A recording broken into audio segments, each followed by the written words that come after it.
నీకే స్తోత్రాలు ప్రభా. నీ ప్రేమను బట్టి, నీ కృపను బట్టి నా తండ్రి అయ్యా, నా ప్రభా, ఈ యొక్క 7వ మాసంలో నా ప్రభా చివరి పునరుద్ధాన దినం వరకు నన్ను మమ్మల్ని అందరిని కూడా కాచి కాపాడిన నీ ప్రేమకై స్తోత్రాలు, వందనాలు ప్రభా. మీరు ఏర్పాటు చేసుకున్నటువంటి నా ప్రభా ఈ ప్రార్థన సమావేశం ప్రభా నా తండ్రి అయ్యా, నా ప్రభా యొక్క కూడిక నా తండ్రి అయ్యా 3 గంటల నుంచి ప్రారంభించిన అన్ని బిడ్డల ప్రార్థనలో అనేక అంశాలు, అనేక విషయాలు, విజ్ఞాపన, ఆదరణ ప్రార్థన, స్తుతి ప్రార్థన అనే పాద సన్నిధిలో చేసి ఉంటుండగా వింటూ నా ప్రభు ఆలకించి నెరవేర్చిన తండ్రి స్తోత్రాలు, నెరవేర్చనై ఉన్న తండ్రి నీకే స్తోత్రాలు, వందనాలు ప్రభా. నా తండ్రి అయ్యా పాటల్లోను, అపోస్తుల సహవాసంలోను అన్నిట్లోనూ ప్రభా మీ తోడు కాపుదల ఉంచినందుకే స్తోత్రాలు. నాకంటే మాకంటే అందరికంటే ముందు మీరే అధ్యక్షత వహించి మా ఆత్మీయ జీవితాలకు అవసరమైన రీతిగా మీరు నడిపిస్తున్న కార్యక్రమాలకై స్తోత్రాలు, వందనాలు ప్రభా. చేరిన బిడ్డలందరికీ స్తోత్రాలు. చేరవలసిన ఉన్న బిడ్డలను కూడా త్వరపెట్టి చేర్చమని మనవి చేసుకుంటూ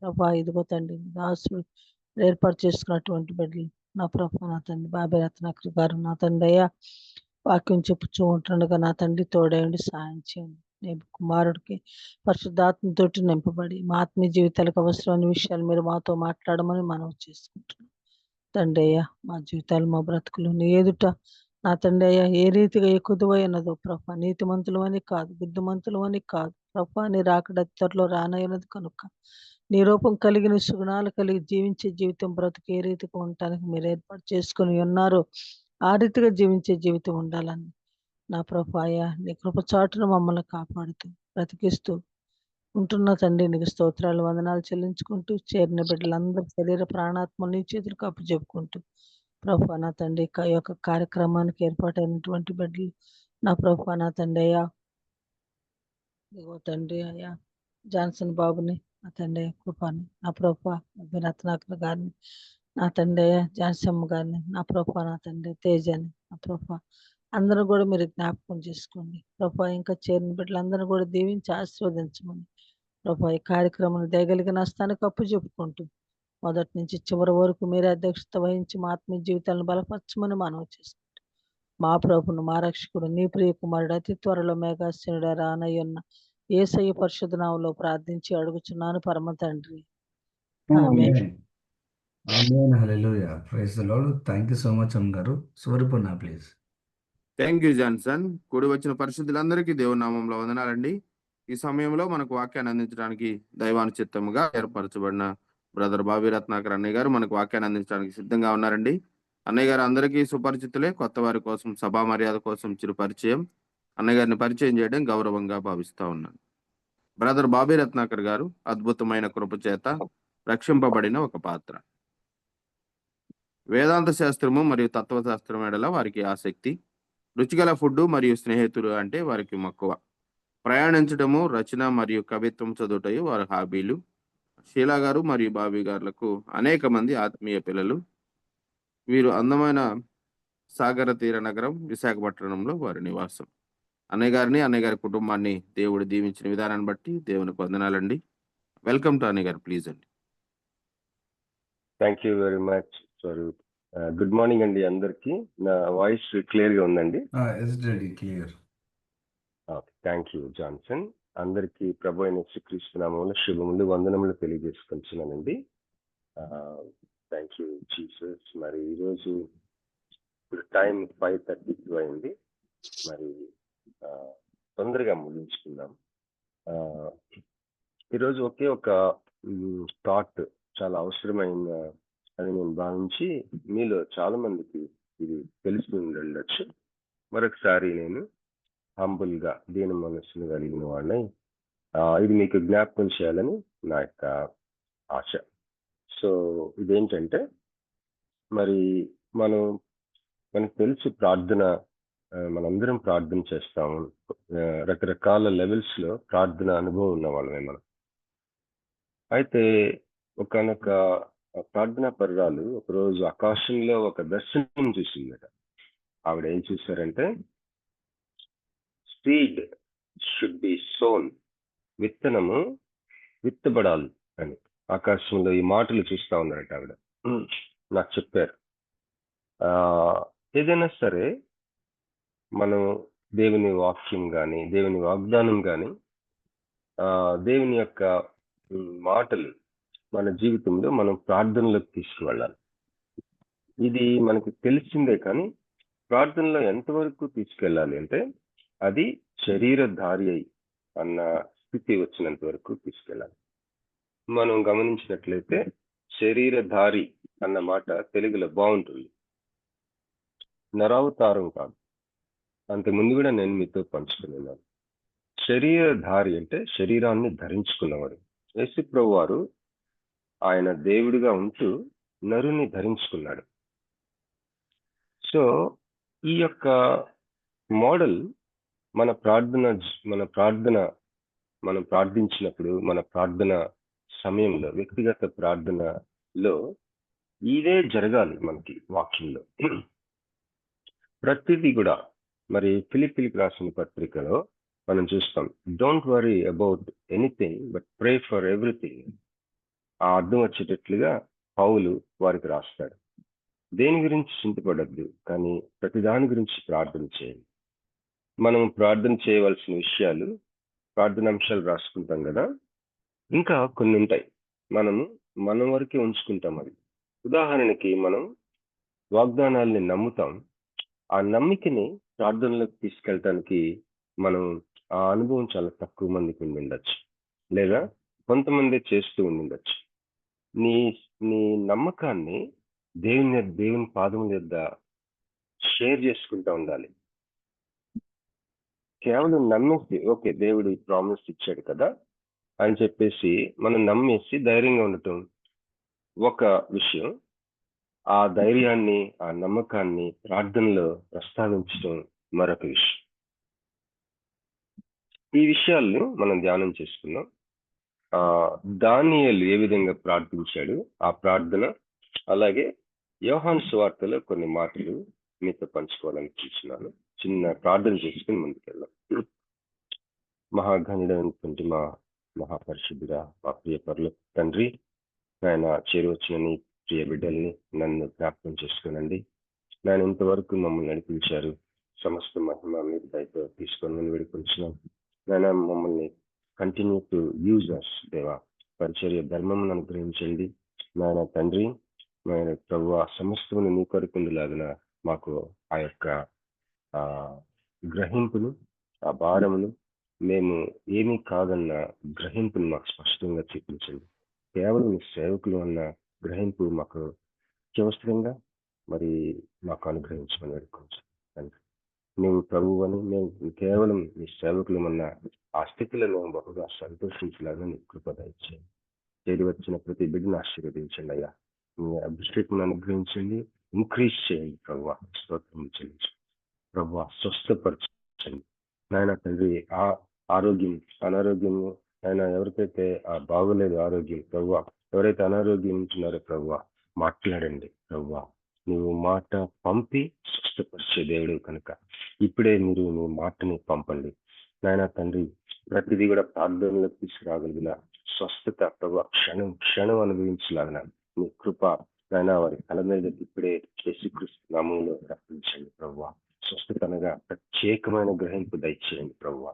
నాయన స్వస్థతతో నాయన నువ్వు ఆవరించమని వేడుకొంటున్నాం. నీకు స్తోత్రాలు చెల్లించుకొని నాయన నీ వాక్యం ధ్యానం చేయించిందిగా నన్ను మమ్మల్ని కటాక్షించమని అడుగుచు ఈ రక్తాన్ని వేడుకొంచు యేసుక్రీస్తు నామములో ప్రార్థించి వేడుకొంచున్నాం తండ్రి.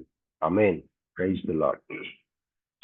ముందుగా యోహాను సువార్త కొన్ని విషయాలు మీకు పనికొస్తాయని నేను ఆ పాయింట్స్ చెప్పి ముందుకెళ్తానండి. యోహాను సువార్త నా దగ్గర ఒక బైబిల్ నాలెడ్జ్ కామెంటరీ అని ఒక కామెంటరీ ఉంటుంది. మీరు ఎవరైనా ఆసక్తి కలిగిన వారు ఆ కామెంటరీని మీరు కొనుక్కోవచ్చండి. ఆన్లైన్లో ఉంటుంది. బుక్ షాప్స్లో కూడా, క్రిస్టియన్ బుక్ షాప్స్లో కూడా మనకి అందుబాటులో. ఆ కామెంటరీ చాలా బాగుంటుంది. Bible knowledge commentary. దాంట్లో యోహాను సువార్త గురించి కొన్ని మాటలు ఏంటంటే, Jesus 7 signs in the Gospel of John. యేసుప్రభు వారు జరిగించిన 7 సూచనలు ఈ సువార్తలో. అవి ఏడు ఏంటంటే, changing water into wine in కానా. యోహాను సువార్త 2వ అధ్యాయంలో 1వ వచనం నుంచి 11వ వచనం వరకు. యోహాను 2:1 నుంచి 11వ వచనం వరకు. నీటిని ద్రాక్షరసంగా ఆయన మార్చడం, అది ఒక సూచన. రెండవది, healing and official son in Capernaum. Capernaum అనే ఆ యొక్క ఊర్లో ఒక అధికారి కుమారుణ్ణి స్వస్థపరచటం. ఇది యోహాను సువార్త 4వ అధ్యాయం 46 నుంచి 54 వచనం వరకు ఉంటుంది. యోహాను 4:46 నుంచి 54 వరకు. మూడవది, healing and invalid at the pool of Bethesda in Jerusalem.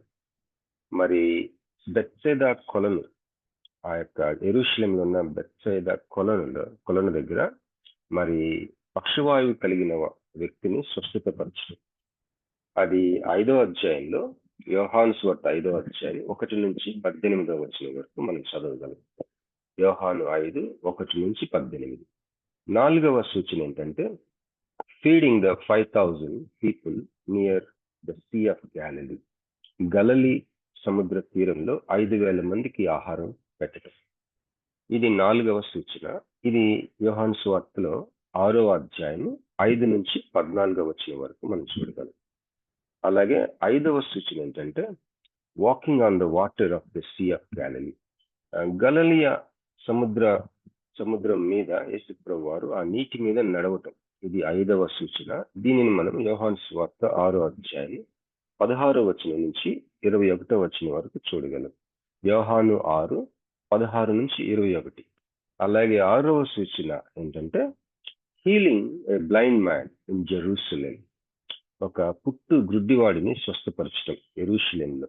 అది మనం యోహాను 9:1 నుంచి 7 వచనాల్లో మనం చూస్తాం. యోహాను 9:1 నుంచి 7. అలాగే 7వది లాస్ట్ సూచన ఈ యోహాను సువార్తలో ఏంటంటే, raising dead Lazarus in Bethany. చనిపోయిన లాజరును లేపుట బేతనీ అనే ఊరిలో. ఈ యొక్క అంశాన్ని మనం 11వ అధ్యాయం 1 నుంచి 45వ వచనం వరకు చదవగలం. యోహాను 11:1 నుంచి 45వ వచనం.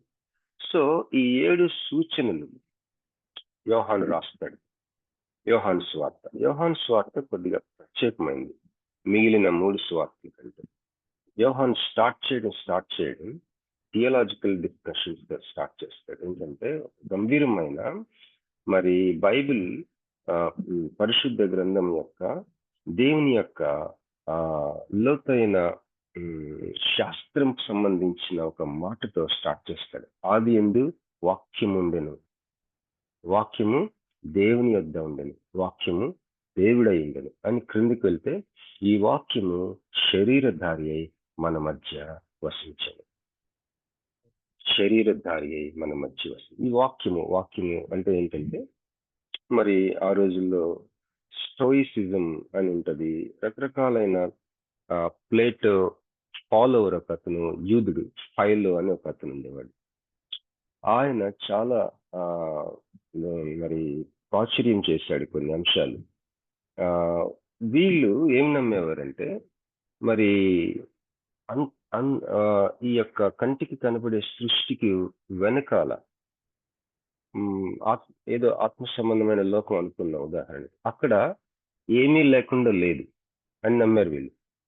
స్టోయిసిజం అవ్వచ్చు, ఈ ప్లేటో, వీళ్ళందరూ అవ్వచ్చు. వీళ్ళందరూ యోహాను సువార్త రాసిన టైంలో ముఖ్యంగా స్టోయిసిజం బాగా ప్రబలి ఉన్న ఆ యొక్క కాలాలవి. వాళ్ళకి సమాధానం చెప్తా ఉన్నాడా, లేకపోతే తనకి కావలసిన పాయింట్ ఈ యొక్క సువార్తలో దానికి సంబంధించి మాత్రమే తను రాస్తున్నాడా అని మనం చూసుకుంటే, వాళ్ళకి సమాధానంగా ఉపయోగపడచ్చేమో కానీ స్టోయిసిజం వాళ్ళు, there is a structure, a reasonable structure behind the visible world అని నమ్ముతారు స్టోయిసిజం. ఆ స్టోయిసిజం వాళ్ళు నమ్మే ఆ reasonable structure, there is a reasoning అని నమ్ముతారు కదా. ఆ రీజనింగే వర్డ్ అన్నది చెప్తా ఉన్నాడు యోహాను అని కొంతమంది అనుకుంటారు.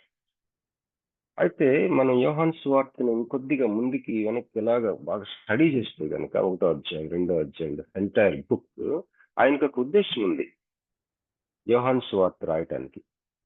తర్వాత యోహాను సువార్త తను వాక్యము ఆది ఎందని మొదలు పెడతాడు. ఆయన ఖచ్చితంగా ఆది కాండము ఆయనకు తెలిసిన వ్యక్తే యోహాను. ఆది కాండంలో కూడా స్టార్టింగ్ లో ఆది అందు భూమి ఆకాశములు సృజించబడింది. లేకపోతే అది ఏముంటుందండి, 1వ అధ్యాయం. ఆది అందు దేవుడు భూమి ఆకాశం సృజించాడు. ఎవరో ఒక వ్యక్తి ఒక పాస్ట్ గారిని ఒక కాన్ఫరెన్స్ అడిగారు, బిగినింగ్ అంటే ఏంటండి? బిగినింగ్ అంటే ఏంటి? ఏంటి బిగినింగ్? దేనికి బిగినింగ్? ఆది అందు అంటే ఏంటి అంటే అప్పుడు ఆయన చెప్పాడు ఏంటంటే, ఆ యొక్క బిగినింగ్ ని దేవుడు సృష్టించాడు. మనం చూస్తున్న ఈ టైం ఇప్పుడు సమయం 5:44 అయింది. ఇయర్ 2025, మాసము మంత్ జూలై, తారీఖు చూస్తే 28 కదండి ఈరోజు. 28 సారీ 27. ఈరోజు మక్క బర్త్డే. సో ఈ యొక్క విషయాలు మనం చూసుకున్నట్లయితే మనము నెలలు కౌంట్ చేస్తా ఉన్నాము, సంవత్సరాలు కౌంట్ చేస్తున్నాము, గంటలు, నిమిషాలు, సెకండ్స్ కౌంట్ చేస్తున్నాము. ఈ యొక్క టైం ని దేవుడు సృష్టించాడంట. God created time. సో నీ మనసులో మనుషులంగా మనం ఎంత వెనక్కి వెళ్ళి ఆలోచించగలిగితే అంత వెనక్కి ఆది అందు నీ కెపాసిటీ చెప్పిన నువ్వు వెనక్కి వెళ్ళి ఊహించుకోగలిగినంత వెనక్కి వెళ్తే అసలు ఆది అందు అన్నది ఆయన క్రియేట్ చేసిన ఒక బిగినింగ్ ఉంటుంది. ఆయన క్రియేట్ చేసిన వాడు యేసు ప్రభు. ఆది అందు వాక్యం ఉండెను, వాక్యము దేవుని వద్ద ఉండెను, వాక్యము దేవుడయ్యిండెను. ఈ యొక్క యేసు ప్రభు యొక్క గొప్పతనం, ఆయన ఎంత గంభీరమైన వ్యక్తి.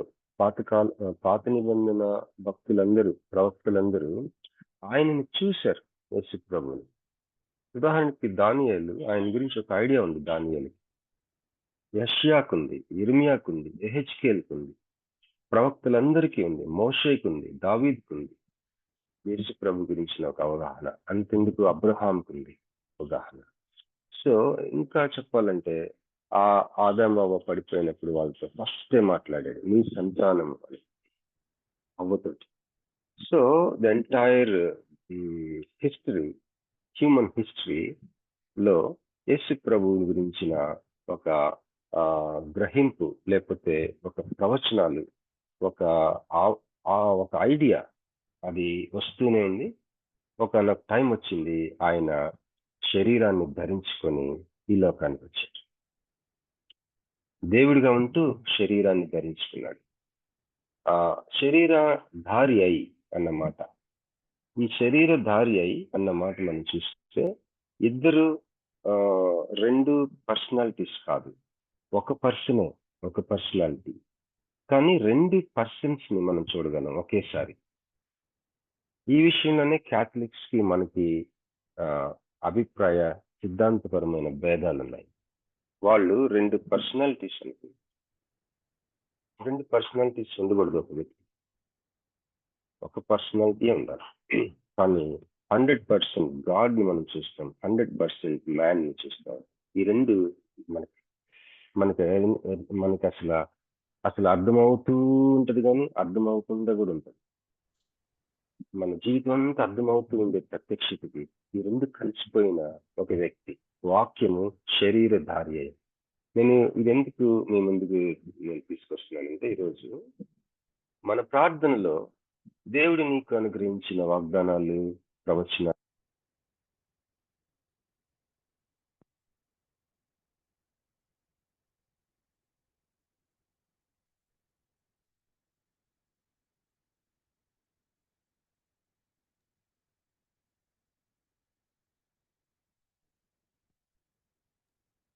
సార్ మ్యూట్ లో ఉన్నారు సార్.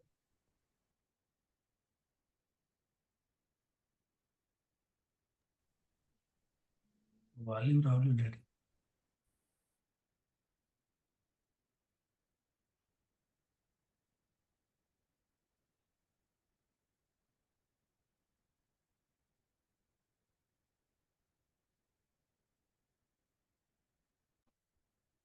ఇప్పుడు వినిపిస్తుందమ్మా?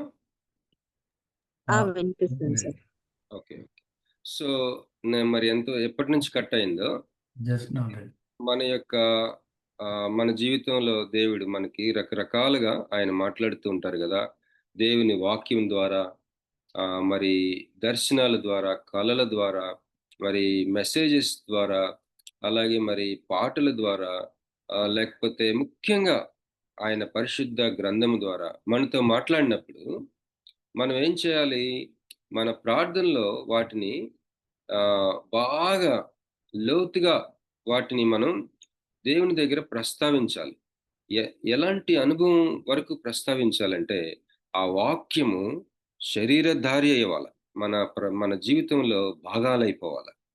మన జీవితంలో మన అంతరంగ మనస్సులోని ఆహ్, ఆ యొక్క డిస్కషన్‌లో ఎప్పుడైతే దేవుడితో ప్రస్తావిస్తా ఉంటావో, అనుమానాలు వ్యక్తపరుస్తూ ఉంటావో, భయాందోళనలు వ్యక్తపరుస్తుంటావో, దేవుడు మాట్లాడిన దాంట్లో నీకు నచ్చని విషయాలు ఎప్పుడైతే దేవునితో మాట్లాడతావో, ఇప్పుడు అబ్రహాం చూడండి, ఇస్సాకు గురించి వాగ్దానం చేసినప్పుడు ఆయన నవ్వాడు.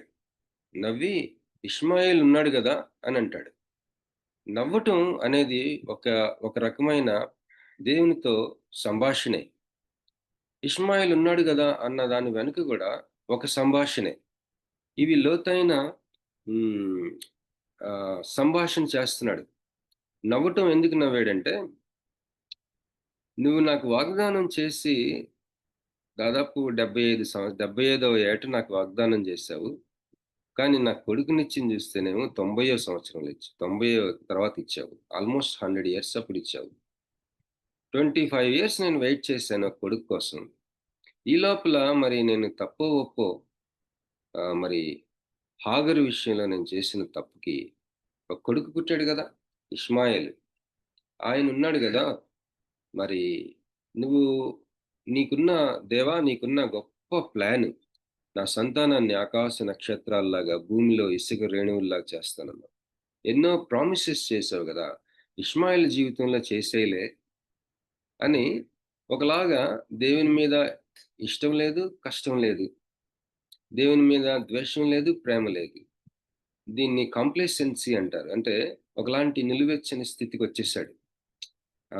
సరేలే దేవుని యొద్ద మొఖమాట పడుతున్నాడు.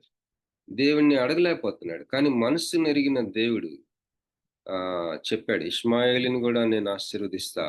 కానీ నా ప్లాన్ మారదు నీ లైఫ్‌లో. ఇస్సాకు వాగ్దాన పుత్రుడు. ఇస్సాకునే నేను బ్లెస్ చేస్తాను. నేను నీకు చెప్పింది ఇస్సాకు గురించి, ఇష్మాయేలు గురించి కాదు అని చెప్పి దేవుడికి మరి ఆయనకంటూ ఒక ఆహ్, ఒక ప్లాన్ ఉంటది ఖచ్చితంగా. అబ్రాహాంకి ఏం చెప్తాడంటే, మరి నువ్వు వాగ్దాన భూమికొచ్చావు గదా! కానీ 4 జనరేషన్స్ తర్వాత ఈ ఈ ల్యాండ్ మీదున్న ప్రజల యొక్క పాపం పండుతది. అప్పుడు నేను వీళ్ళని తీర్పు తీరుస్తాను. అప్పుడు మరి నీ సంతానం దీనిని ఆక్రమించుకుంటదని తను భవిష్యత్తులో 4 తరాలకు సంబంధించిన భవిష్యత్తుని అబ్రహాంకి చెప్తాడు. అబ్రహాం ఏం చేశాడు? ప్రతిదీ కూడా ప్రార్థనలో మరి శరీరధారి అయి ఆ వాక్యము దేవుడు అనుగ్రహించిన ప్రత్యక్షత లేదా వాక్యము శరీరధారి అయినంత వరకు డిస్కస్ చేస్తా ఉన్నాడు దేవుని దగ్గర. మాట్లాడాడు. మొఖమాటం లేకుండా మాట్లాడాడు. మరి మర్మ గర్భంగా మాట్లాడాడు. మరి చాలా జ్ఞానయుక్తంగా మాట్లాడుతున్నాడు. మరి ఒక్కొక్కసారి తన డిసప్పాయింట్‌మెంట్ అంతటిని కూడా వ్యక్తపరిచాడు. దేవునితో బాగా డిసప్పాయింట్ అయ్యాడు అబ్రహాం. అది కూడా షేర్ చేశాడు. మనం ఏం చేస్తామంటే మొఖమాట పడి దేవుని దగ్గర ప్రస్తావించం కొన్ని. దేవుడేమన్నా అనుకుంటాడేమో. కానీ దేవుడేమనుకోడు. అసల ఇన్వైట్ చేస్తున్నాడు. రండి మనము వివాదము తీర్చుకుందామని. రండి నాతో మాట్లాడండి అని అంటున్నాడు దేవుడు. Come let us reason together అంటున్నాడు దేవుడు. మనలో ఉంచుకోకూడదు. మరి ప్రార్థన అనేది ఒక ఎక్స్‌చేంజ్ ఆఫ్ స్ట్రెంగ్త్ అట. మన బలహీనతలు ఆయన మీద అలాగ దొర్లించాలట. ఆయన బలము ధరింపజేసి ప్రార్థన సమయం నుంచి మనల్ని బయటికి పంపిస్తాడని. సో, మనస్సు అనేది ఒక క్షేత్రం. ఈ క్షేత్రంలో దేవుడు అనుగ్రహించిన మాటలు నీ జీవితంలో అవి శరీరధారి అవ్వాలి. శరీరధారి అవ్వాలి. అయితే ఇంకా కొద్దిగా ముందుకెళ్లే ముందు మరికొన్ని పాయింట్స్ నేను చెప్తానండి. ఈ యొక్క యోహాను సువార్త ప్రత్యేకమైన సువార్త. జోహానైన్ థియాలజీ అని సెపరేట్ థియాలజీ ఉంటది దీనికి. యోహానుకు సంబంధించిన పత్రికలు. యోహాను సువార్త, యోహాను రాసిన 3 పత్రికలు, ప్రకటన గ్రంథం. ఈ ఈ యొక్క గ్రంథాలు యోహాను రాశాడని ఎక్కువ మంది బైబిల్ పండితులు నమ్ముతారు.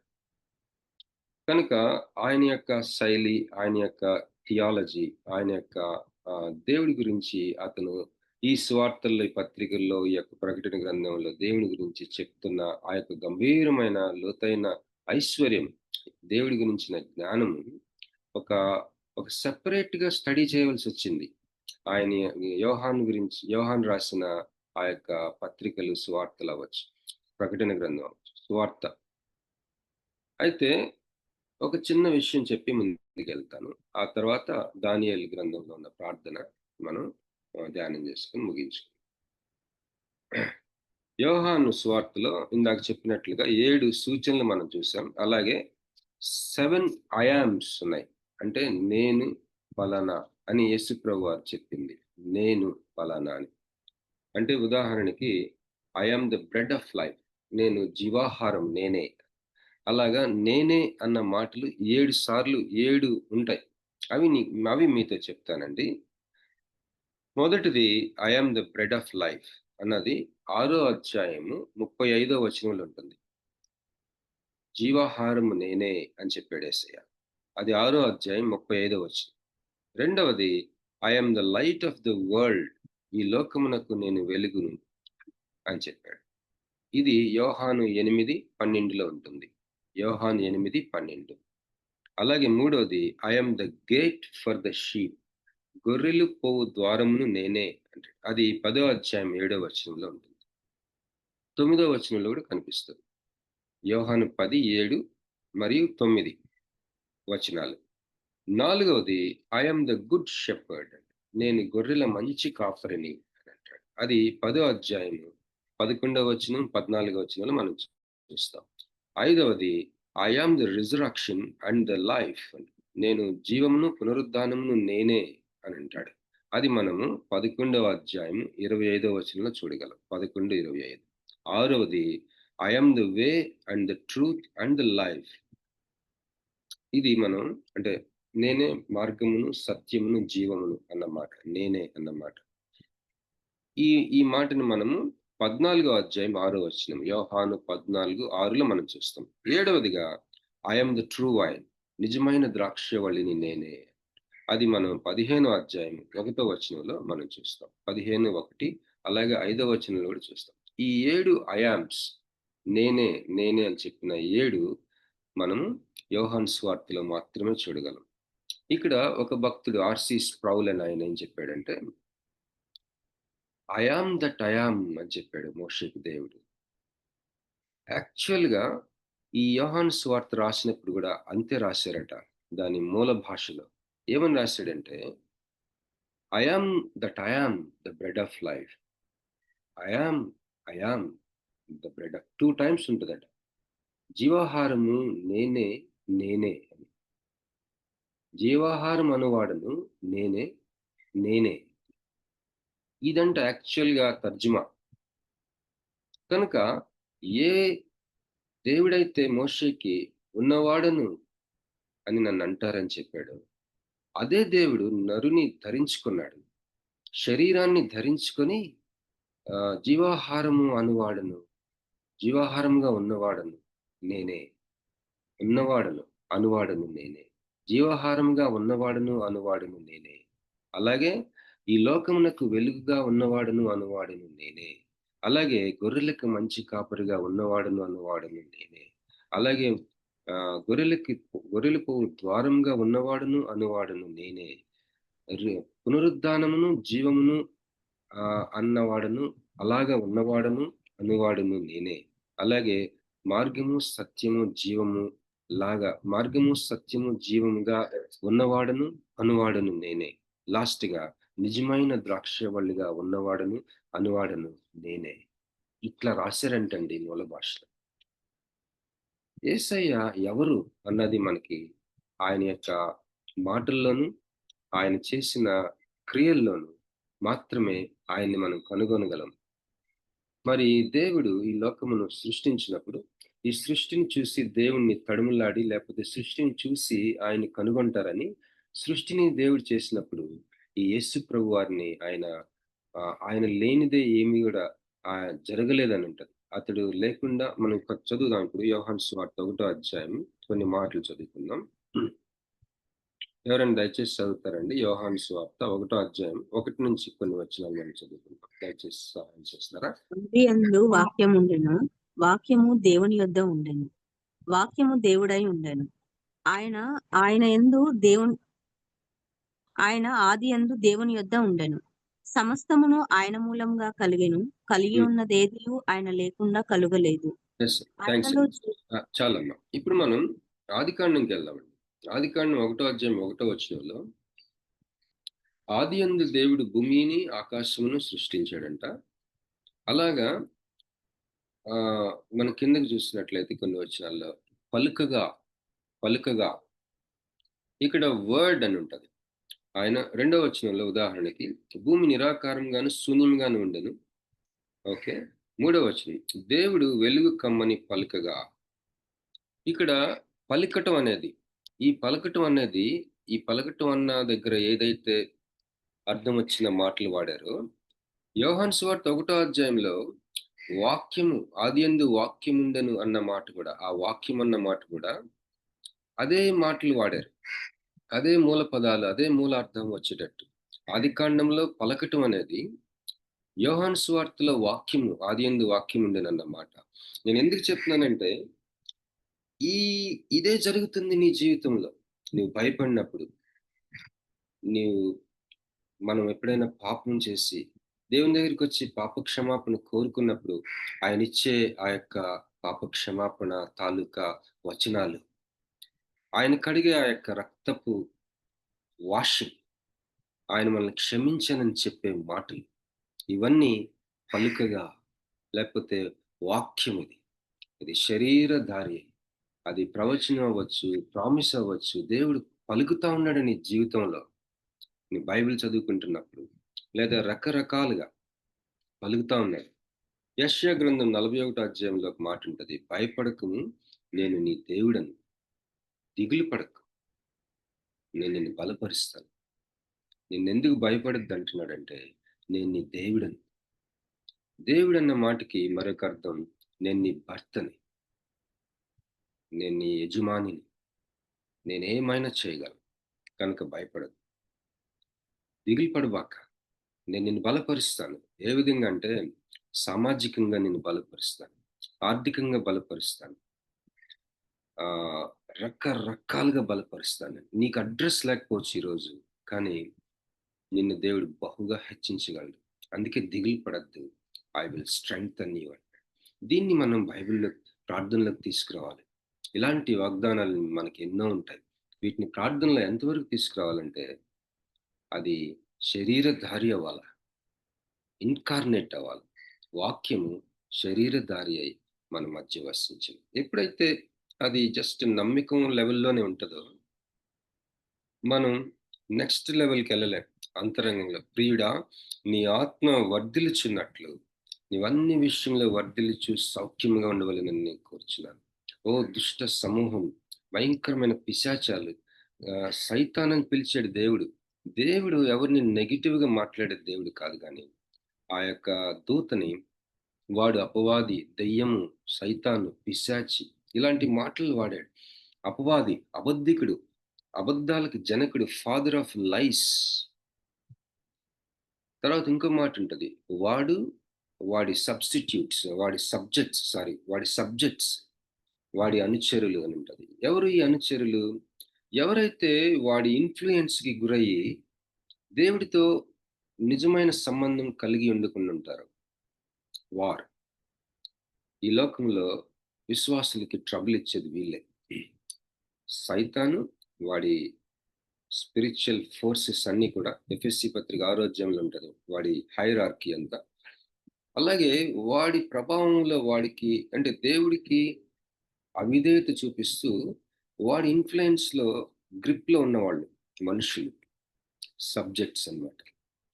వాళ్ళు కొలస్సీ పత్రిక 1వ అధ్యాయంలో ఉంటుంది. మీరు ఉంటుంది అంధకార సంబంధమగు అధికారం నుంచి ఆయన యేసుక్రీస్తు యొక్క రాజ్యంలోనికి మీరు మార్చబడ్డారు. You are translated into the kingdom of Jesus from the power of darkness. ఈ లోకంలో అంధకార సంబంధం అధికారం అవుతుంది, యేసుక్రీస్తు రాజ్యం అవుతుంది. ఈ రెండిట్లో ఏదో ఒక దాంట్లోనే నువ్వు ఉంటావు. న్యూట్రల్ ప్లేస్ లేదు. నేను ఇంటర్మీడియట్ డిగ్రీ చదువుకునేటప్పుడు న్యూట్రల్ ప్లేస్ ఉందనుకునేవాడిని. నాకు దేవుడు వద్దు, దెయ్యం నాకు సంబంధం లేదు, నాకు దెయ్యం ఇష్టం లేదు, దేవుడు నాకు తర్వాత చూసుకుందాం, దేవుడితో నాకు చాలా గొడవలు ఉన్నాయి, నాకు I don't agree everything that God is. దేవుడు ఉన్న రీతి, ఆయన చేస్తున్న రీతి నేను అన్ని నాకు ఇష్టం లేదు కనుక ఆయన అలా పక్కన పెడతాను. నేను సైతాన్ అంటే నాకు ఇష్టం లేదు కనుక నా జీవితం నేను జీవిస్తాను అనుకునేవాడిని. న్యూట్రల్ ప్లేస్ ఉందనుకునేవాడిని, తటస్థ స్థితి ఉందనుకునేవాడిని. ఇట్ ఈస్ ద బిగ్గెస్ట్ లై. తటస్థ స్థితి లేనే లేదు. ఇంకా చెప్పాలంటే ఈ లోకంలో nothing is neutral, nothing is neutral, absolutely nothing is neutral. So అంధకార సంబంధంగా అధికారం కింద ఉన్నావా, యేసుక్రీస్తు రాజ్యంలో ఉన్నావా? యేసుక్రీస్తు రాజ్యంలోకి మనల్ని మార్చాడట దేవుడు, మనం మారు మనసు పొంది రక్షించబడినప్పుడు. కానీ మనం అవిధేయత చూపిస్తే అప్పుడు దాకా మనల్ని వదిలిన ఆ ప్రధానులు ఎట్సెట్రా మన మీద ప్రభావం మనల్ని ఇన్ఫ్లుయెన్స్ చేయగలరు వాళ్ళు, ఈవిల్ స్పిరిట్స్, మన యొక్క ఆలోచనలు, ఆ హోల్ బిలీఫ్ సిస్టమ్ని. కనుక మనం ఏం చేయాలి? సమస్తం కూడా ప్రార్థనేనండి తాళపు చెవి. క్రైస్తవ జీవితంలో ప్రేయర్ అంటే, అందుకే దేవుడు ప్రార్థన చేసేటప్పుడు రహస్యంగా చేయమన్నాడు, ఒంటరిగా చేయమన్నాడు, ఎవరికి కనపడకుండా చేయమన్నాడు. ఎందుకంటే బాగోదది, చూసినప్పుడు బాగోదు. ఎవరైనా చూస్తే నువ్వు ఏడుస్తావు. ఒకసారి నాకు తెలియకుండానే 21 days పైన ఫాస్టింగ్ ఉన్నాను. నాకు తెలియదు అసలు అది ఫాస్టింగ్ ప్రేయర్ అని కూడా. ఫస్ట్లో ఏడుస్తున్నా రూమ్లో మోకరించి, ఉమ్మిలాగా ఇలా కారిపోతుంది, ఉమ్ము సెలయ కారిపోతుంది ఇలా. ఒకసారి మా అమ్మ కోసం ప్రార్థన చేశాను. ఒకటే మాట, మా అమ్మని వైజాగ్ తీసుకురా. కొన్ని లక్షల సార్లు నేను ఆ మాట అని ఉంటాను, తీసుకురా తీసుకురా తీసుకురా తీసుకురా తీసుకురా తీసుకురా తీసుకురా తీసుకురా తీసుకురా తీసుకురా, నువ్వేం చేస్తావు నాకు తెలియదు, తీసుకురా తీసుకురా తీసుకురా తీసుకురా. దేవుణ్ణి డిస్టర్బ్ చేసే ప్రార్థనలు ఇయే. యేసయ్యా తీసుకురా, నీ ఇష్టమైతే తీసుకురా, లేకపోతే వద్దు, ఇట్లాంటి అవదు. సో ఈ యొక్క ప్రార్థన విషయాల్లో మరి నువ్వెక్కడున్నావు? అంధకార సంబంధం అధికారం కింద ఉన్నావా, యేసుక్రీస్తు రాజ్యంలో ఉన్నావా? కొలస్సీ పత్రికలు ఇంకో మాట ఉంటుంది, శిరస్సుతో సంబంధం లేనివాడు అని. Do you have a personal relationship with Jesus today? Do you have? యేసుక్రీస్తుతో ఒక వ్యక్తిగత సంబంధం నీకుందా? ఒకవేళ లేకపోతే నీ ఎగ్జాంపుల్ నేను చెప్తాను. You are a blind person. ఒక ఎగ్జాంపుల్ చెప్పాడు నాకు. నేను కూడా ఒక వ్యక్తిగత సంబంధం అంటే ఒక ఐడియా లేకుండా ఉన్నప్పుడు ఒక బ్రదర్ నాకు ఏం చెప్పాడంటే, ఒక గ్రామంలో సెంటర్లో ఒక పాము వచ్చేసిందంటే రోడ్డు మీదకి. అందరూ పాము పాము పాము అంటుంటే అక్కడ ఒక బ్లైండ్ పర్సన్, గుడ్డివాడు కూడా పాము పాము పాము అంటున్నాడంట. అందరూ అనుకున్నారంటే వీడికి ఎలా కనిపిస్తుందని. అందరూ అంటున్నారు కాబట్టి ఇతను కూడా అంటున్నాడు. సో ఒక్కోసారి యేసుక్రీస్తుతో వ్యక్తిగత సంబంధం కలిగి ఉండకుండా ఉంటే ఆ గుడ్డివాడు లాగా ఉంటావు నువ్వు. కనుక ఈరోజే అనుకూలమైన సమయం, ఇదే రక్షణ దినం. యేసుక్రీస్తు వ్యక్తిగత సంబంధం ఉండేది మనలాంటి వాళ్ళకి. నువ్వు అనుకోవచ్చు, నాకు అర్హత లేదు, నేను పాపిని, లేకపోతే నా వల్ల కాదు, నేను సరి చేసుకోవాల్సిన సముద్రాలు అంతున్నాయి. యేసుక్రీస్తు వాటి విషయంలోనే స్పెషలిస్ట్. మీకా గ్రంథంలో ఉంటుంది, సముద్ర తరంగాల అంతర్భాగంలో నేను నీ పాపాలని దాచిపెట్టగలను, అక్కడికి ఎవ్వరు వెళ్ళలేరు. సముద్ర గర్భంలోకి ఎవరు వెళ్ళలేరు తెలుసండి మీకు? ఒకసారి ఒక ఆయన చెప్పాడు నాకు, ఆయన డైవర్ అంటే లోపలికి వెళ్ళి ఈ వాతావరణ సంబంధమైన పరికరాలు లోపల పెట్టి వస్తాడు. వైజాగ్లోని వాతావరణ కేంద్రంతో పనిచేస్తా ఉన్నాడు తను. సముద్రం లోపలికి వెళ్ళి ఒక 20 feet వెళ్ళేసరికి చెవులు పగిలిపోయినట్టు ఉంటాయంట. అసలు జస్ట్ 20 feet డౌన్కి వెళ్తే విపరీతమైన ప్రెషర్ అంట. తర్వాత పెద్ద పెద్ద భయంకరమైన పాయిజనస్ గ్యాస్ సిలిండర్స్ని ఆ సముద్ర అగాధంలో పడేసినప్పుడు అవి జస్ట్ పేపర్స్ లాగా అయిపోతాయి అంట ఆ ప్రెషర్కి కిందకి వెళ్ళే కొద్దీ. కొండలు పర్వతాలు ఉంటాయి కదా సముద్రం అడుగున, అక్కడికి కానీ వెళ్తే మనిషి బ్రతకలేడు. చెవులు పగిలిపోతాయి కొద్ది దూరం వెళ్తే, కొంతవరకే వెళ్ళగలడు మనిషి. సో ఇలాంటి ఎవ్వరు వెళ్ళలేని అగాధ స్థలాల్లో నీ పాపాలని అసలు ఎన్నడూ జ్ఞాపకం రాకుండా నేను దాచేయగలను, పూర్తి చేయగలను, నా రక్తంతో కడిగేయగలను. నీ సమస్య ఒక 50-60 సంవత్సరాలుగా నీకు నూతన పరచబడిన అనుభవం లేకపోయినా నిన్ను రెన్యూవల్ నేను అనుగ్రహించగలను, నూతన పరచగలను. మన జీవితంలో మనకి థర్మామీటర్ ఏంటో తెలుసండి? నువ్వు సువార్తని నమ్మే విషయం మాత్రమే అది థర్మామీటర్. నువ్వు సువార్త విషయంలో నీ జీవితం ఎలా ఉందో బ్రతుకంతా అలాగే ఉంటుంది. సువార్త విషయంలో నువ్వు సరిగ్గా లేవా, ఇశ్రాయేలీలు అరణ్య మార్గంలో ప్రయాణించినట్టు ఉంటుంది. సువార్త విషయంలో బాగున్నావా, వాగ్దాన భూమిలో ఉన్నట్టుంటుంది. ఇదే మోడల్ అంతే. మనం జాగ్రత్తగా దాన్ని అసెస్మెంట్ చేసుకుంటా ఉంటాం. 6:9 అయింది. ఇప్పుడు దానియేలు గ్రంథంకి వెళ్దామండి. దానియేలు గ్రంథం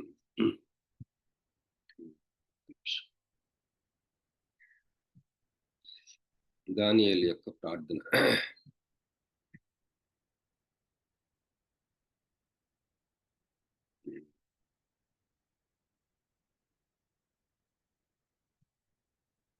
ఎవరైనా చదువుతారమ్మా? 9వ అధ్యాయం దానియేలు 9:1 నుంచి దయచేసి చదవండి. మాదీయుడగు అహష్వేరోషు యొక్క కుమారుడైన దర్యావేషు కల్దీయుల పైన రాజాయను. అతని ఏలుబడిలో మొదటి సంవత్సరమందు దానియేలను నేను యెహోవా తన ప్రవక్తయగు ఇర్మియాకు సెలవిచ్చి తెలియచేసినట్టు యెరూషలేము పాడుగా ఉండవలసిన 70 సంవత్సరములు సంపూర్తి అవుచున్నవని గ్రంథముల వలన గ్రహించి తిని. అంతే. ఒక నిమిషం ఆగుదామా. ఇక్కడ దానియేలు ఏం చేశాడండి? ప్రార్థన చేసేటప్పుడు గ్రంథములు చదివి దానివల్ల గ్రహించాడంట. మనం కూడా గ్రంథములు చదువుతున్నాం కదా, బైబిల్ చదువుతున్నాం, అనేక పుస్తకాలు చదువుతున్నాం. మనకి మన కాలాల గురించి, సమయాల గురించి ఒక ప్రత్యేకమైన గ్రహింపు మనలో ప్రార్థనా పరులకి ఉంది. కానీ ఇక్కడ దానియేలు ఏం చేస్తున్నాడు చూడండి, తను కనిపెట్టేశాడు. ఇదిగో మరి తను కూడా యాక్చువల్గా బబులోను చెరలో ఉన్నాడు. కాకపోతే రాజుగారి సముఖమునందు ఒక ప్రవక్తగా రాజుగారికి సముఖంలో చాలా ఉన్నతమైన ఒక అధికారిగా మరి ఉన్నాడు. దానియేలు స్టోరీ మనకు తెలుసు. అయితే ఈ చెరపట్టబడిన తన యొక్క తోటి యూదులు, ఇశ్రాయేలీలందరూ కూడా 70 సంవత్సరాలు అయిపోయింది. ఈ 70 సంవత్సరాలు అయిపోయిన తర్వాత వీళ్ళు తిరిగి యెరూషలేంకి వెళ్ళే సమయం ఆసన్నమైందని గ్రంథాల ద్వారా కనిపెడతాడు. చూసారా? 3వ వచనం, 2వ వచనం మళ్ళీ ఒకసారి చదవండి అమ్మా. అతని ఏలుబడిలో మొదటి సంవత్సరమందు దానియేలను నేను యెహోవా తన ప్రవక్తయగు ఇర్మియాకు సెలవిచ్చి తెలియచేసినట్టు యెరూషలేము పాడుగా ఉండవలసిన 70 సంవత్సరములు సంపూర్తి అవుచున్నవని గ్రంథముల వలన గ్రహించి తిని. కంటిన్యూ చేయండి అమ్మా. అంతటా నేను గోనె పట్ట కట్టుకొని ధూళి తలపైన వేసుకొని ఉపవాసముండి ప్రార్థన విజ్ఞాపనలు చేయుటకై ప్రభువుకు దేవుని ఎదుట నా మనస్సును నిబ్బరము చేసుకుంటుని. అది ఇక్కడ చూసారా? 3వ వచనంలో ఏం చేశాడంట? లాస్ట్ లైన్ నుంచి ముందుకు వెళ్దాం. 3వ వచనం ఫస్ట్ మనస్సుని నిబ్బరం చేసుకున్నాడట. Is not having a group prayer. ఒక గ్రూప్ ప్రేయర్ కాదు ఇది, పర్సనల్ ప్రేయర్ ఇది. నేను నా మనస్సుని నిబ్బరం చేసుకున్నాను. ఎందుకు?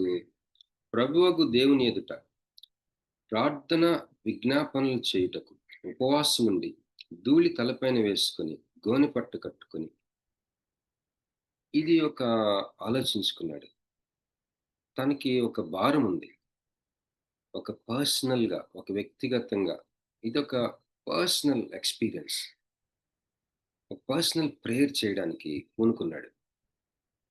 ఈ యొక్క వాక్యాన్ని శరీరధారి అయి అన్న ఒక అనుభవంలోకి తెచ్చుకోవడానికి పూనుకున్నాడు. వాక్యం అర్థమైంది తనకి.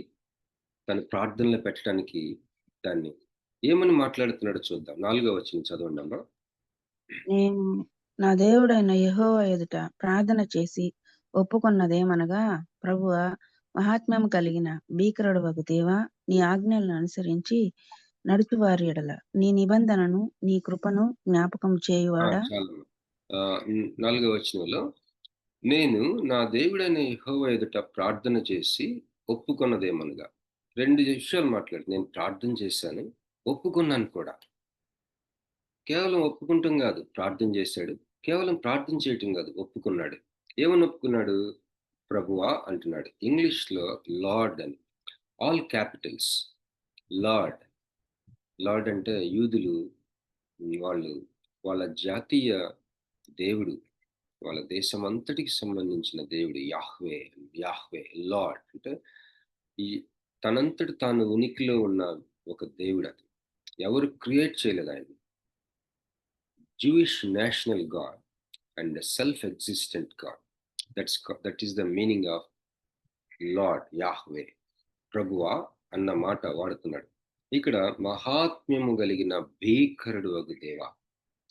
రాజరికపు సువాసనలు, గంభీరత, ఆ యొక్క మహిమ, రాజుల్ని చూసిన ఒక ప్రవక్త, అంతఃపురాలను చూసినాడు, రాజు కొలువులో నిత్యము రాజ్యాలను చూసినవాడు, రాజరికపు వ్యవస్థ మొత్తాన్ని చూసినాడు. రాజులంటే ఏంటి, ఆ పవర్ ఎలా ఉంటుంది, ఆ శక్తి ఎలా ఉంటుంది, రాజు యొక్క అధికారం యొక్క మహిమ ఎలా ఉంటుంది, ఆయన ఐశ్వర్యం ఎలా ఉంటుంది, ఆయన యొక్క ప్రభావం ఎలా ఉంటుంది, ఆ రాజులను చూసిన ప్రవక్త దేవుడి గురించి ఒక మాట అంటున్నాడు. మహాత్మ్యము కలిగిన భీకరుడవగు దేవా, గ్రేట్ అండ్ డ్రెడ్ఫుల్ గాడ్. భీకరుడు అను, మహాత్మ్యం కలిగిన దేవుడు. ఈరోజు మనం కూడా మన జీవితాల్లో గ్రేట్ పీపుల్ని చూసి ఉండొచ్చు. ఎమ్మెల్యేలు, ఎంపీస్, పోలీస్ ఆఫీసర్స్, జడ్జెస్, మరి పెద్ద పెద్ద వ్యాపారస్తులు, గొప్ప గొప్ప వ్యక్తులు, మరి ఫారిన్ కంట్రీస్లో, ఈ కంట్రీస్ గొప్ప గొప్ప వ్యక్తులను చూసి ఉండొచ్చు. కానీ వీళ్ళందరికీ భిన్నమైన దేవుడు మన దేవుడు. ఆయన మహాత్మ్యము కలిగిన దేవుడు, భీకరుడు అది దేవుడు. మరి నువ్వు ఇచ్చే బిరుదులేంటి దేవుడికి? నువ్వు గొప్ప గొప్ప వ్యక్తులను చూసావు కదా నీ జీవితంలో, కానీ వారికి వేరుగా దేవుడిని నువ్వు ఎలా పిలుస్తున్నావు? వాళ్ళల్లో ఒకటిగా చూస్తున్నావా, లేకపోతే వాళ్ళ ప్రభావం మనకి ఎక్కువగా కనపడి దేవుణ్ణి తక్కువ చేసేసుకుంటున్నావా మన హృదయంలో? కానీ దానియేలు అట్లా అంటలేదు. దానియేలు అంటున్నాడు, మహాత్మ్యం కలిగిన భీకరుడు ఒక దేవా, నీ ఆజ్ఞలను అనుసరించి నడుచు వారి ఎడల నీ నిబంధనను నీ కృపను జ్ఞాపకం చేయవాడు. చూసారండి, నీ నిబంధన అంటున్నాడు, నీ కృప అంటున్నాడు. దేనిని శరీరధారిలోకి తీసుకొస్తున్నాడు? నిబంధనని జ్ఞాపకం చేస్తున్నాడు. నిబంధన మోషేకి చేశాడు. మోషే నిబంధన, మోషే దేవుని యొక్క నిబంధనని మనుషులకి తెలియజేశాడు. ఈ యొక్క నిబంధన, ఈ యొక్క కవనెంట్, దాన్ని జ్ఞాపకం చేస్తున్నాడు. వాక్యంను శరీరధారిగా తీసుకొచ్చేస్తున్నాడు దేవుని దగ్గర మాట్లాడుతున్నాడు. నీ నిబంధనని నువ్వు జ్ఞాపకం చేసుకుంటావు కదా. ఎవరు ఎప్పుడు నీ ఆజ్ఞల్ని అనుసరించి నడిస్తే నీ నిబంధన జ్ఞాపకం చేసుకుంటావు కదా. వాక్యాన్ని మళ్ళీ వాక్యంతో మాట్లాడుతున్నాడు. దేవుడి పేరు వాక్యం అనే ప్రకటన గ్రంథంలో ఉంటుంది. వాక్యాన్ని వాక్యంతోనే మాట్లాడుతున్నాడు. నిబంధనని నువ్వు జ్ఞాపకం చేసుకుంటావు కదా, కృపను కూడా జ్ఞాపకం చేసుకుంటావు కదా. 5వ వచనం, మేమైతే నీ దాసులకు ప్రవక్తలు నీ నామమును బట్టి మా రాజులకును, మా అధిపతులకును, మా పితరులకును, యూదయ దేశ జనులందరికీ చెప్పిన మాటలను ఆలకింపక నీ ఆజ్ఞలను, నీ విధులను అనుసరించుట మాని పాపులమును దుష్టులమునై చెడితనమందు ప్రవర్తించుచు తిరుగుబాటు చేసినవారు. ప్రభువా, నీవే నీతిమంతుడవు. మేమైతే సిగ్గుచేత ముఖ వికారం పొందిన వారు. మేము నీ మీద తిరుగుబాటు చేసితిమి. దానిని బట్టి నీవు సకల దేశములకు మమ్మల్ని తరిమితివి.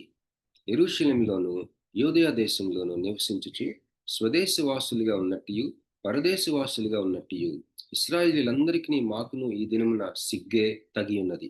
ప్రభువా, నీకు విరోధంగా పాపం చేసినందున మాకును మా రాజులకును మా అధిపతులకును మా పితరులకును ముఖము చిన్నబోవునట్లుగా సిగ్గే తగి ఉన్నది. మేము మా దేవుడైన యెహోవాకు విరోధముగా తిరుగుబాటు చేసితిమి. అయితే ఆయన కృపా క్షమాపణలు గల దేవుడై ఉన్నాడు. చూసారా? ఒప్పుకుంటున్నాడు. తన దేశము ప్రజలందరి తరపున ఒప్పుకుంటున్నాడు. ఎలాంటి మాటలు వాడుతూ దేవుని సన్నిధిలో ఒప్పుకుంటున్నాడు. ఏదో ప్రజలు మమ్మల్ని చేసిన బబులోను రాజు వల్ల మేము చెరలో లేము. మేము మీకు తిరుగుబాటు చేసినందువల్ల చెరలో ఉన్నాం. బబులోను రాజు యొక్క క్రూరత్వాన్ని కాదు, వాళ్ళు పెట్టిన అవమానము నిందలు కాదు. అసలు మేము నీ నిబంధన విషయంలో సరిగ్గా లేము, నీకు తిరుగుబాటు చేసాం. అసలు రూట్ కాజ్ అది మా యొక్క బ్రతుకులు ఇట్లా ఉండటానికి కారణం. మన జీవితంలో కూడా సువార్త విషయం ఎప్పుడైతే లెక్క చేయమో, సువార్త విషయం ఎప్పుడైతే దాన్ని ఒక రిలేటివైజ్ చేస్తాము, అంటే అన్ని విషయాల్లో అది కూడా కలిపేస్తుంటాము, మన బ్రతుకులు చాలా శ్రమల పాలవుతాయి. ఒక్కోసారి క్రీస్తు ఇచ్చే శ్రమలు వేరు, ఇంకొకసారి సువార్త విషయంలో మనం మరి ఆయన విషయంలో తిరుగుబాటు చేసే వాళ్ళంగా, సరిగ్గా ఆయన నమ్మకుండా ఉంటే, సువార్తని లెక్క చేయకుండా ఉంటే, ఇంత గొప్ప రక్షణని నిర్లక్ష్యం చేస్తే, దేవుడు తప్పకుండా ఇశ్రాయేలీని ఏ విధంగా ఆయన అరణ్య మార్గము అలాగే శర అనుభవాల్లో ఉంచాడో అలాంటి మన జీవితాల్లో కూడా జరుగుతాయి. సువార్త అనేది మనం నిర్లక్ష్యం చేసినప్పుడు, లేదా ఇంత గొప్ప రక్షణ నిర్లక్ష్యం చేసినప్పుడు. ఇప్పుడు అవన్నీ ఒప్పుకుంటున్నాడు. దేవుడు ఎంత గొప్ప దేవుడు అంటే, ఇశ్రాయేలీల్ని బబులోను చెర నుంచి మళ్ళీ తీసుకెళ్తాడు యెరూషలేము. దీంతో మనతో ఏంట్లో మాట్లాడుతున్నాడంటే, ఎంత కాలం నీవు సువార్త విషయంలో నిర్లక్ష్యంగా ఉన్నా, ఎంత కాలం నూతన పరచబడకుండా ఉన్నా, 50 సంవత్సరాలు కూడా అవ్వచ్చు, 60 అవ్వచ్చు, ఎంతకాలము నువ్వు యేసుక్రీస్తుతో వ్యక్తిగత సంబంధం విషయంలో పక్కన పెట్టేసిన, ఎంతకాలం నూతన పరచబడకుండా ఉన్నప్పటికీ కూడా నిన్ను నూతన పరచగలడు దేవుడు. నీ మనసుకి, మైండ్కి ఆ యొక్క గూనితో వంగిపోయింది కదా 18 సంవత్సరాల ఆమె, నిలబడింది ఆమె ఇలాగా. ఆ శక్తిలో ఏముంటదంటే నూతన పరచబడుతూ ఉంటది మనసు. ఒకేసారి కలగనే మనస్సు అనే శక్తి రిలీజ్ అవుతుంది ఆ పేషెంట్లోకి.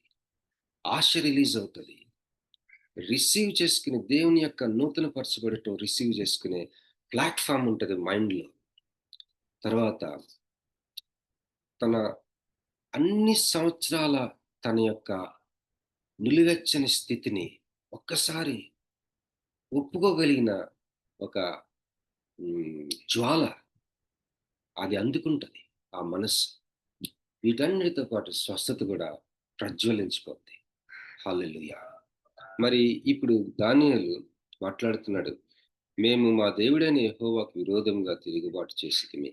అయితే అంటున్నాడు, అయితే ఆయన కృప ఉందంట, క్షమాపణ కలిగిన వాడట, కృప క్షమాపణలు కల దేవుడై ఉన్నాడు. ఆయన తన దాసులకు ప్రవక్తల ద్వారా మాకు ఆజ్ఞలిచ్చి వాటిని అనుసరించి నడుచుకునవలెనని సెలవిచ్చాను గాని మేము మా దేవుడైన యెహోవా మాట వినకపోతిమి. ఇశ్రాయేలీలందరూ నీ ధర్మశాస్త్రమును అతిక్రమించి నీ మాట వెనుక తిరుగుబాటు చేసిరి. మేము పాపం చేసితిమి గనుక నేను శపించదనని నీవు నీ దాసుడైన మోషే ధర్మశాస్త్రమందు ప్రమాణం చేసి ఉన్నట్లు ఆ శాపమును మా మీద కుమ్మరించితివి. యెరూషలేములో జరిగిన కీడు మరి ఏ దేశంలోనూ జరగలేదు. ఆయన మా మీదికిని మాకు ఏలికలుగా ఉండి మా న్యాయాధిపతుల మీదికిని ఇంత గొప్ప కీడు రప్పించి తాను చెప్పిన మాటలు నెరవేర్చదు. మోషే ధర్మశాస్త్రమందు రాసిన కీడంతయు మాకు సంభవించినను మేము మా చెడు నడవడి మానకపోతిమి. నీ సత్యమును అనుసరించి బుద్ధి తెచ్చుకున్నట్లు మా దేవుడనే యెహోవాను సమాధానపరచుకొనకపోతిమి. మేము మా దేవుడనే యెహోవా మాట వినలేదు. ఈ మాటలు దేవుడితో మాట్లాడుతున్నాడండి. మనం ఇక్కడ గుర్తించవలసిన విషయం ఏంటంటే, మనలో ఇంటర్మీడియట్ ఒపీనియన్స్ ఉంటాయి. అంటే ఫర్ ఎగ్జాంపుల్, దేవుడు భయపడొద్దని చెప్పినప్పుడు, అమ్మయ్య దేవుడు భయపడొద్దు అంటున్నాడు చాలు అని అలాగ ఉంటాం కదా. కానీ ఆ భయపడొద్దు అన్న మాట మీద నమ్మకం, ఆ నమ్మకాన్ని దేవుడి దగ్గర ప్రస్తావించాలి. అదే వాక్యాన్ని శరీరధారిగా తీసుకొచ్చుకోవడం. ఇక్కడ దేవుడితో ఏం చెప్తున్నాడు, దేవా మేము మా దేవుడని యెహోవా మాట వినలేదు, గనుక ఆయన తన సమస్త కార్యముల విషయమై న్యాయస్థుడయుండి సమయం కనిపెట్టి ఈ కీడు మా మీదికి రాజేసింది. దేవుడితో మాట్లాడుతూ ఆయన గురించి చెప్తున్నాడు. ప్రభువా మా దేవా, నీవు నీ బాహుబలము వలన నీ జనమును ఐగుప్తులో నుండి రప్పించడం వలన ఇప్పటి వరకు నీ నామమునకు ఘనత తెచ్చుకుంటివి. మేమైతే పాపము చేసి చెడు నడతలు నడిచిన వారం. ప్రభువా, మా పాపములను బట్టి మా పితరుల దోషమును బట్టి యెరూషలేము నీ జనుల చుట్టూనున్న సకల ప్రజల ఎదుట నిందాస్పదమైనది. యెరూషలేము నీకు ప్రతిష్ఠితమైన పర్వతం. ఆ పట్టణం మీదకి వచ్చిన నీ కోపమును నీ రౌద్రమును తొలగనిమ్మని నీ నీతి కార్యములన్నిటిని బట్టి విజ్ఞాపనం చేసుకొనిచున్నాను. ఇప్పుడైతే మా దేవా, దీనిని బట్టి నీ దాసుడు చేయ ప్రార్థనలను విజ్ఞాపనలు ఆలకించి ప్రభువు చిత్తానుసారంగా శిథిలమైపోయిన నీ పరిశుద్ధ స్థలం మీదకి నీ ముఖ ప్రకాశం రానిమ్ము. నీ గొప్ప కనికరములను బట్టి మేము నిన్ను ప్రార్థించుచున్నాము గాని మా స్వనీతి కార్యములను బట్టి నీ సన్నిధిని నిలవబడి ప్రార్థించటలేదు. మా దేవా, చెవియొగ్గి ఆలకింపుము. నీ కన్నులు తెరిచి నీ పేరు పెట్టబడిన ఈ పట్టణం మీదకి వచ్చిన నాశనమును, నీ పేరు పెట్టబడిన ఈ పట్టణంను దృష్టించి చూడుము. ప్రభువా ఆలకింపుము. ప్రభువా క్షమింపుము. ప్రభువా ఆలస్యము చేయక చెవియొగ్గి నా మనవి చిత్తగించుము. నా దేవా, ఈ పట్టణమును ఈ జనమును నీ పేరు పెట్టబడినవే నీ ఘనతను బట్టి నా ప్రార్థన వినమని వేడుకుంటుని. నేను ఇంకను పలుకుచు ప్రార్థన చేయొచ్చు పవిత్ర పర్వతము కొరకు నా దేవుడనే యెహోవా ఎదుట నా పాపమును నా జనము యొక్క పాపమును ఒప్పుకొనుచు నా దేవుని విజ్ఞాపన చేయుచుంటిని. నేను ఇలాగూనా మాట్లాడుచు ప్రార్థన చేయుచుండగా మొదట నేను దర్శనమందు చూచిన అతి ప్రకాశమానుడైన గబ్రియేలను ఆ మనుష్యుడు సాయంత్రపు బలి అర్పించే సమయంలో నాకు కనబడి నన్ను ముట్టెను. అతడు నాతో మాట్లాడి ఆ సంగతి నాకు తెలియజేసి ఇట్లా, నేను దానియేలు, నీకు గ్రహింప శక్తి ఇచ్చుటకు నేను వచ్చి తిని, నీవు బహు ప్రియుడవు గనుక నీవు విజ్ఞాపనము చేయనారంభించినప్పుడు ఈ సంగతిని నీకు చెప్పుటకు వెళ్ళవలెనని ఆజ్ఞ బయలుదేరును. కావున ఈ సంగతి తెలుసుకొని నీకు కలిగిన దర్శన భావమును గ్రహించును. తిరుగుబాటును మాన్పుటకును, పాపమును నివారణ చేయుటకును, దోషము నిమిత్తము ప్రాయశ్చిత్తం చేయుటకును, యుగాంతము వరకు నుండునట్టి నీతిని బయలుపరచుటకును, దర్శనమును ప్రవచనమును ముద్రించుటకును, అతి పరిశుద్ధ స్థలమును అభిషేకించుటకును, నీ జనమునకును పరిశుద్ధ పట్టణమునకును 70 వారములు విధింపబడను. మరి ఇంకా మనం సమయం ఉంటే చదువుకోవచ్చు ఈ అధ్యాయంలో. ఏం జరిగిందో చూశారు కదా ఆయన ప్రార్థనకి. దయచేసి గమనించండి, ఇది గ్రూప్ ప్రేయర్ కాదు. ఆయన వ్యక్తిగతంగా ప్రార్థన చేశారు. ఆయన సమయాల్లో ఆయన ఒక ప్రార్థన చేయడానికి దేవుని చేత ప్రేరేపింపబడి ఆ ప్రార్థనలో తను ఏ విధంగా మాట్లాడుతున్నాడు, దేవుని యొక్క మాటల్ని, వాక్యంని శరీరధారి అనే ఒక స్థితిలోనికి తీసుకొస్తా ఉన్నాడు. మాట్లాడుతూ ఉన్నాడు, ప్రార్థిస్తున్నాడు, ఒప్పుకుంటున్నాడు, బ్రతిమలాడుతున్నాడు. రకరకాలుగా దేవుని యొక్క వాక్యాన్ని దేవునితో ప్రస్తావిస్తున్నాడు. దేవుని వాక్యం ఎంతవరకు ప్రస్తావించాడంటే అది శరీరధారి అయిపోయింది. అంటే శరీరధారి అవటం అంటే ఏంటి? అసలు అతని హృదయంలో భాగం అయిపోయింది, మనసులో భాగం అయిపోయింది, తలంపుల్లో భాగం అయిపోయింది. తన తన జీవితంలో ఆ యొక్క తను మాట్లాడుతున్న తన నమ్మకం అంతా కూడా ఒక భాగం అయిపోయింది. అసలు అది ఆయన నమ్మకానికి మధ్య గ్యాప్ లేదు. ఆయనది ప్రస్తావిస్తూ ఉన్నప్పుడు ఆయన ప్రస్తావన ఒకటైపోయి దాంట్లో నుంచి ఒక రకంగా ఆ ప్రార్థన జవాబు చూసారుగా ఏ విధంగా పొందుకున్నాడు. మరియమ్మ కూడా అంటది, నీవు అన్నట్టే let it be according to your word అని, నీ మాట చొప్పున జరుగును గాక. మరి మన జీవితంలో కొన్ని విషయాలు ప్రభు దగ్గరికి ప్రార్థనలో మనం తేయటం అనేది మనం చేయవలసిన బద్దులమై ఉన్నాం. ఎగ్జాంపుల్ చెప్తున్నాను, భయపడకు నీ దేవుడు అని అన్నాను కదా. ఆ భయపడకున్న మాట చెప్పినప్పుడు దేవుడు వెంటనే అమ్మయ్య అనిపిస్తాడు. ఈ అమ్మయ్య అనే ఆ స్థితిని దేవుని దగ్గరికి తీసుకురావాలి, ఆయనతో మాట్లాడాలి. అప్పుడు శరీరధారి అవుతుంది ఆ వాక్యం. అంతవరకు గ్యాప్ ఉంటుంది మనకి ఆ వాక్యానికి. దేవునికి స్తోత్రం కలుగును గాక. ఈ పాయింట్ చెప్పాలనుకున్నానండి. May God bless you abundantly, richly. Have a wonderful day today. And over to Sister Prasida. Thank you. దేవుని వాక్యంలో ఇప్పటి వరకు మన హృదయ క్షేత్రంలో వాక్యము శరీరధారి ఏ విధంగా అవ్వాలి అని దానియేలు గ్రంథము మరియు యోహాను సువార్త ద్వారా అద్భుత వాక్య పరిచర్య చేసిన బావి గారికి వర్చువల్ ప్రేయర్ ఫెలోషిప్ తరపున కృతజ్ఞతలండి. ఈ మెసేజెస్ అన్ని కూడా అనుదినం యూట్యూబ్ లో అప్లోడ్ చేయబడతాయి. బాబీ రత్నాకర్ అని కానీ వర్చువల్ ప్రేయర్ ఫెలోషిప్ అని కానీ టైప్ చేసి మన బంధువులకు మరియు స్నేహితులకు షేర్ చేయవచ్చు. మనము రెండవసారి వినవచ్చు. ఈ దినమున సహవాసంలో పాస్టర్ గారు ఎవరు లేరండి. మన మధ్యలో ఉన్న బ్రదర్ సదాశివరావు గారు ముగింపు ప్రార్థన చేయవలసిందిగా మనవి చేస్తున్నాను. మరియు ఈ దినమున సిస్టర్ సుమంతి గారు బర్త్డే సందర్భంగా ఆ కుటుంబం కొరకు కూడా ప్రార్థన చేయవలసిందిగా మనవి చేస్తున్నానండి. బ్రదర్ సదాశివరావు గారు.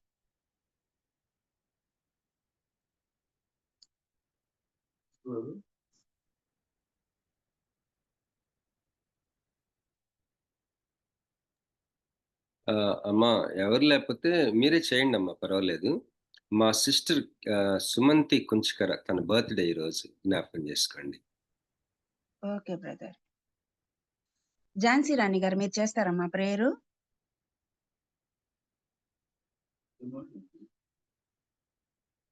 సరే, ముగింపు ప్రార్థన చేసుకుందామండి. జీవం కలిగిన దేవా, జీవాధిపతి,